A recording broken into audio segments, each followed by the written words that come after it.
Titen bli de kaibe mube awan en chengro y di tikene de aqua tíbica bli de mube.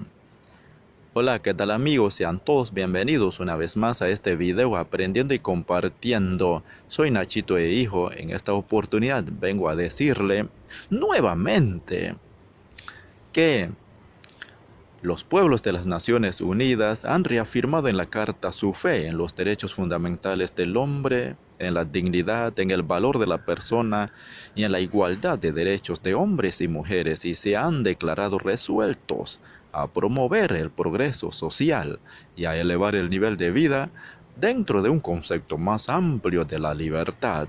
Hay muchos, pero voy a mencionar uno. Todos los seres humanos nacen libres e iguales en dignidad y derechos, y dotados como están de razón y conciencia, deben comportarse fraternalmente los unos con los otros.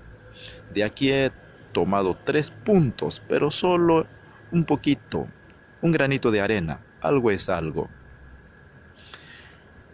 Es decir, como ser humano, usted es libre de tomar decisiones y llevar a cabo acciones sin impulsaciones de los demás. Segundo, tú eres igual en naturaleza, en valor, en aprecio, en calidad a otra persona. Tercero, la dignidad humana es derecho de cada ser humano a ser respetado y valorado como un ser individual y social, con características y condiciones particulares.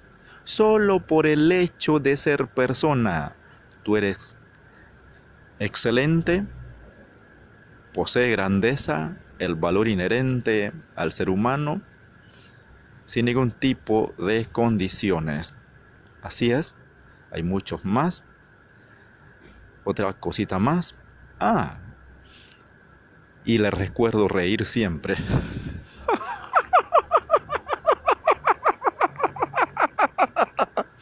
Porque la risa previene los infartos, reduce la presión arterial, alivia el sufrimiento. Así es que, hermanos Nobebule, pónganse a reír. Hasta aquí será hasta el próximo video.